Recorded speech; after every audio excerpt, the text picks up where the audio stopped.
नमस्कार। मेरा नाम डॉक्टर पार्थ नथवानी है। मैं कंसल्टेंट यूरोलॉजिस्ट और एंड्रोलॉजिस्ट हूँ सिम्स हॉस्पिटल अहमदाबाद में। मैं पिछले 2.5 साल से अहमदाबाद सिम्स हॉस्पिटल में काम कर रहा हूँ एज ए यूरोलॉजिस्ट। आज हम बात करेंगे एक काफ़ी ऐसे विषय पर जहाँ पे हम खुल के बात नहीं कर पाते या पेशेंट्स जो हमारे पास आते हैं वो काफ़ी शर्माते हैं बात करने के लिए। हम तक पहुंचने के लिए वो कहीं लेवल्स पे पहले अपने दोस्तों से बात करते हैं या करीबी रिश्तेदारों से बात करते हैं, फिर आसपास घर के आसपास किसी डॉक्टर को दिखाते हैं और फिर जाके हमारे पास वो पहुंचते हैं।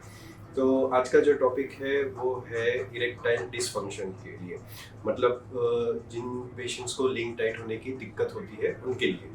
तो इरेक्टाइल डिसफंक्शन एक बहुत ही कॉमन बीमारी है।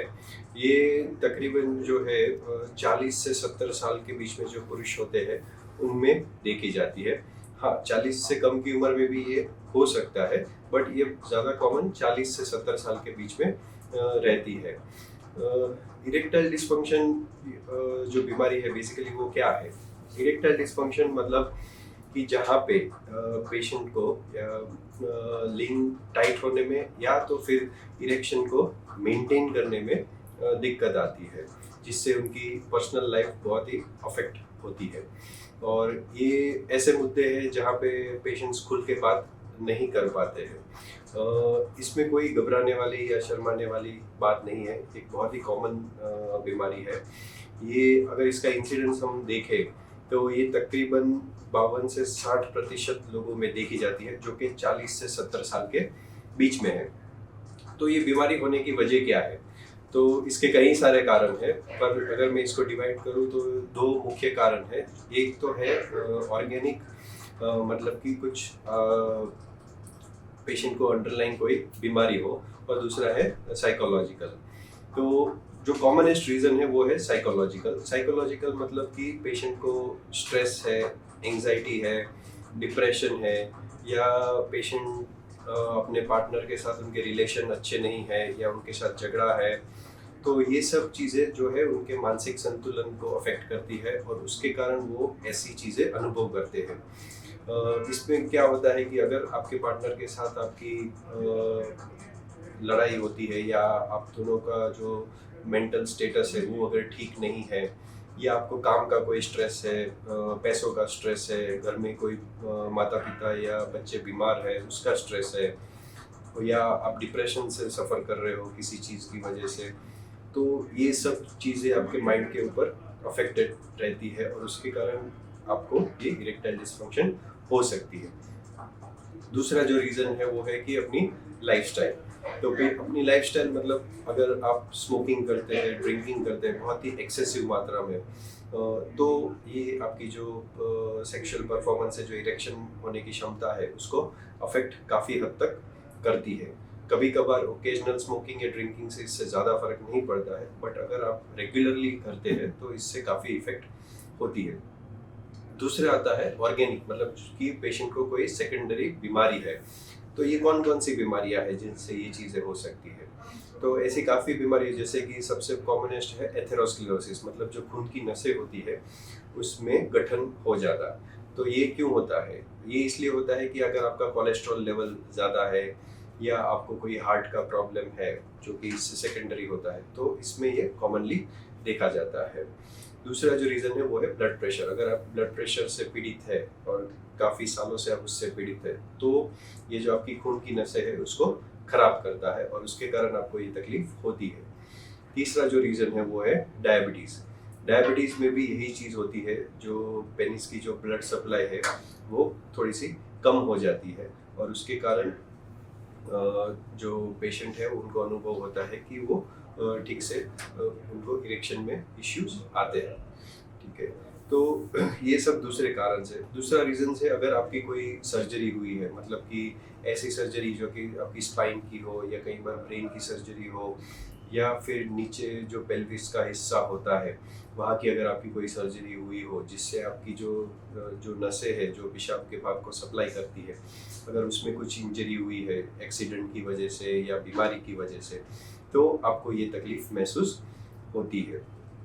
दूसरा जो रीज़न है वो है कि ड्रग्स। अगर आप कुछ दवाइयाँ ऐसी खा रहे हैं जैसे कि डायूरेटिक्स है या दूसरी कोई मेडिसिन किसी और बीमारी के लिए आप ले रहे हैं, उसके कारण भी आपको ये प्रॉब्लम आ सकती है। तीसरा है जो कि रिक्रिएशनल ड्रग्स, मतलब अगर आपको किसी दवाइयों का एडिक्शन है जैसे कि चरस है, गांजा है, ये सब हीरोइन है, ये सब चीज़ें अगर आप लेते हैं, अगर इन सब चीज़ों का आप सेवन करते हो, इसका एडिक्शन है, तो इससे भी आपको ये तकलीफ हो सकती है। और उसके बावजूद अलग रीज़न है कि अगर आपको कोई क्रॉनिक बीमारी, मतलब कि जैसे कि आपको किडनी की बीमारी है जिसमें आपकी किडनी, दोनों किडनियाँ खराब है, आप डायलिसिस पे हो, तो उसके कारण भी आपको ये इफ़ेक्ट हो सकता है। या आपको कोई कैंसर की बीमारी हो या आपने रेडिएशन थेरेपी ली हो उस पर्टिकुलर पार्ट पे, तो ये सब चीज़ें आप महसूस कर सकते हैं। दूसरा जो रीज़न है वो है कि हार्मोन लेवल्स। अगर आपके टेस्टोस्टेरोन लेवल्स, जो कि पुरुषों का मस्कुलर जो ग्रोथ होता है वो टेस्टोस्टेरोन के ऊपर डिपेंडेंट होता है, तो अगर उसमें टेस्टोस्टेरोन लेवल्स की अगर कमी होती है, या तो किसी बीमारी की वजह से या फिर वो एक एज रिलेटेड प्रोसेस होता है, अगर ये दोनों की वजह से ये टेस्टोस्टेरोन लेवल किसी कारण आपका कम होता है, तो आपको ये प्रॉब्लम आ सकती है। यदि आपको कोई प्रोस्टेट का कैंसर हो या आपकी प्रोस्टेट की सर्जरी हुई हो या कैंसर के लिए आपने कोई ट्रीटमेंट लिया हो जिससे आपका ये लेवल इफेक्ट हो सकता है, तो ये सब रीजंस की वजह से आपको इरेक्टाइल डिसफंक्शन हो सकता है। इरेक्टाइल डिसफंक्शन को डायग्नोज करने के लिए एज सच कोई एक पर्टिकुलर टेस्ट नहीं होता है। ये बेसिकली हम लोग जब पेशेंट की हिस्ट्री लेते हैं, उनकी जांच करते हैं, उनसे बातें करते हैं, तभी हम उसको डायग्नोज करते हैं कि यह पेशेंट खुद ही बताता है कि मुझे ये प्रॉब्लम काफ़ी टाइम से हो रही है। अगर ये प्रॉब्लम शॉर्ट ड्यूरेशन जैसे कि 1 महीना या फ्यू वीक्स या शॉर्ट ड्यूरेशन के लिए हो, तो उसका मतलब कि ज़्यादातर चांसेस ऐसे है कि वो एक साइकोलॉजिकल प्रॉब्लम है जिसमें डरने की या घबराने की कोई बात नहीं होती है। वो यूजुअली काउंसलिंग से या थोड़ी सी मेडिसिन सपोर्ट से वो ठीक हो जाता है। दूसरी चीज़, हम लोग जो पेशेंट जब हमारे पास आते हैं तो हम उनका रूटीन ब्लड टेस्ट करते हैं, ये देखने के लिए कि उनका हीमोग्लोबिन लेवल कैसा है, उनका डायबिटीज़ का लेवल कैसा है, उनका ब्लड प्रेशर चेक करते हैं और उनका टेस्टोस्टेरोन लेवल चेक करते हैं। ये चेक करते हैं कि उनकी जो सेक्सुअल पैटर्न है या जिस तरीके से वो संभोग करते हैं वो टेक्निक में कुछ गलती तो नहीं है, या उनकी एक्सपेक्टेशंस क्या है पेशेंट्स की। कई बार ऐसा होता है कि उनकी एक्सपेक्टेशन ज़्यादा होती है पर एक्चुअली वो नॉर्मल होते हैं। तो बहुत सारी चीज़ें हम लोग उनको डिटेल में पेशेंट को पूछते हैं, फिर उस हिसाब से हम उनको डायग्नोस करते हैं। टेस्ट कब ज़रूरी होता है कि जब हमको लगे कि ये प्रॉब्लम साइकोलॉजिकल नहीं है बट दूसरी कोई अंडरलाइंग डिजीज़ है, जैसे कि diabetes, blood pressure, cholesterol level ज़्यादा होना या आपके पहले कोई सर्जरी हुई है। बेसिकली हम लोग वो डिटेक्ट करते हैं कि जो पेनिस है उसका ब्लड सप्लाई ठीक से वहाँ पे पहुँच रहा है कि नहीं पहुँच रहा है। अगर खून की कमी है कि ब्लड सप्लाई वहाँ पे ठीक से नहीं पहुँच रहा है, तो फिर हमें उसको करेक्ट करना पड़ता है। तो आते हैं ट्रीटमेंट पार्ट पे। ट्रीटमेंट पार्ट में बेसिकली इसमें जब पेशेंट हमारे पास आते हैं तो ट्रीटमेंट डिपेंड करता है कि वो साइकोलॉजिकल है कि या कोई अंडरलाइंग ऑर्गेनिक सेकेंडरी डिजीज़ है उनको। अगर ये एक साइकोलॉजी या पेशेंट की साइकोलॉजिकल प्रॉब्लम या इश्यू है, अगर पेशेंट को स्ट्रेस है, एंग्जाइटी है, डिप्रेशन है, ये सब चीज़ें हैं, तो हम लोग उनकी लाइफस्टाइल मॉडिफिकेशन के लिए एडवाइस करते हैं, उनकी काउंसलिंग कराते हैं साइकेट्रिस्ट के पास कि उनके जो तनाव है वो दूर हो जाए, वो अपनी और ये बहुत ज़रूरी है कि वो अकेले ना आए, अपने पार्टनर के साथ आए, ताकि हम दोनों के साइड की स्टोरी सुन सके और फिर उस हिसाब से उनको गाइडेंस दे सके। अगर ये काउंसलिंग सेशन हेल्प नहीं करता है, अगर उससे उनको कोई इम्प्रूवमेंट नहीं है, तो फिर हम उनको दवाइयों पे स्टार्ट करते हैं, मेडिसिन पे स्टार्ट करते हैं और दवाइयों से देखते हैं कि उनको कैसा इम्प्रूवमेंट आता है।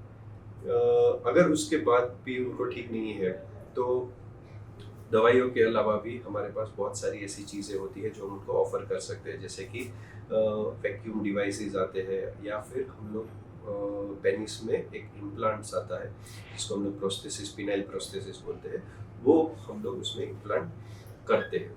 बट बेसिकली ये सब चीज़ें साइकोलॉजिकल फैक्टर्स में हम लोग नहीं करते, तो उनमें हम सिर्फ काउंसलिंग और मेडिसिन के ऊपर ही रहते हैं, क्योंकि एज सच अंडरलाइन कोई दूसरा कॉज नहीं होता है। अगर कोई अंडरलाइन कॉज कारण मिलता है, जैसे कि डायबिटीज़ है, ब्लड प्रेशर है या कोलेस्ट्रॉल लेवल है, तो पहले हम उनको कंट्रोल करते हैं।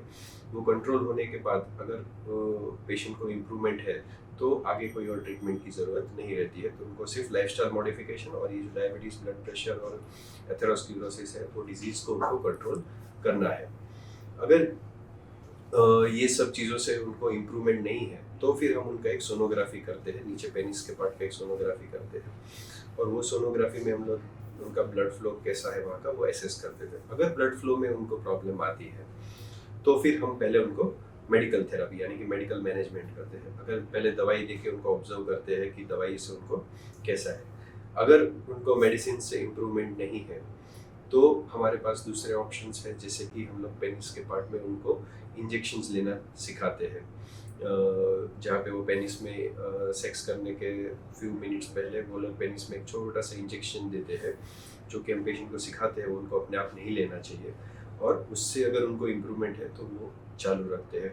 दूसरे हमारे पास वैक्यूम असिस्टेड डिवाइसेस होते हैं, जो कि लिंग को टाइट करने में हेल्प करता है। अगर ये सब चीज़ों से भी उनको इम्प्रूवमेंट नहीं होता है तो फिर हम लोग पिनाइल प्रोस्थेसिस यानी कि एक प्रकार की सर्जरी है, जिसमें हम लोग बाहर से एक डिवाइस है आता है, उसको हम लोग पेनिस के अंदर इम्प्लांट करते हैं। ये डिवाइस लगाने से बेसिकली उनका इरेक्शन का प्रॉब्लम जो है वो ठीक नहीं होता है, बट उससे पेशेंट का जो पेनिस है वो एक इरेक्ट स्टेट में, टाइट स्टेट में रहता है, जिससे वो सेक्सुअल इंटरकोर्स इजीली कर सकते हैं। तो ये सारी ट्रीटमेंट्स जो है वो हमारे पास अवेलेबल है। मेन थिंग जो मैं कहना चाहता हूँ वो ये है कि अगर आपको इरेक्शन का इश्यू है या इरेक्टाइल डिसफंक्शन से आप पीड़ित है, तो सबसे पहले आप अपने यूरोलॉजिस्ट से मिलिए,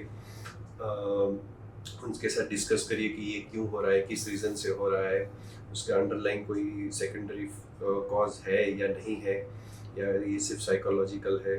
और अपने आप को कभी भी सेल्फ मेडिकेट मत कीजिए, क्योंकि इरेक्शन के लिए जो भी दवाइयाँ आती है मार्केट में, जो भी अवेलेबल है, यूजुअली कई बार पेशेंट दोस्तों के कहने पे या इंटरनेट पे देख के या यूट्यूब पे देख के वो लोग अपने आप को सेल्फ प्रिस्क्राइब कर लेते हैं, और उसकी कई बार डेंजरस साइड इफ़ेक्ट्स भी देखने को मिलती है। बेसिकली जो कार्डियक पेशेंट्स है, हार्ट पेशेंट्स है, उनको बड़े ध्यान से और डॉक्टर को मिलने के बाद ही ये दवाइयाँ शुरू करनी चाहिए, क्योंकि अगर वो पर्टिकुलर किसी टाइप की दवाइयाँ ऐसी खा रहे हैं हार्ट के लिए जिसका ये दवाइयों के साथ इंटरेक्शन हो, तो उनको काफ़ी प्रॉब्लम हो सकती है।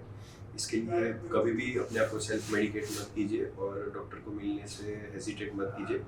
इसकी ट्रीटमेंट्स अवेलेबल है, बहुत सारे डिफरेंट ऑप्शंस अवेलेबल हैं, इसलिए आपके नज़दीकी यूरोलॉजिस्ट को मिलिए, वो आपको गाइड करेंगे, और जिस हिसाब से वो गाइड करते हैं अगर आप ट्रीटमेंट लेंगे तो होपफुली आपको अच्छे रिजल्ट्स मिल सकते हैं। ठीक है, ओके, थैंक यू।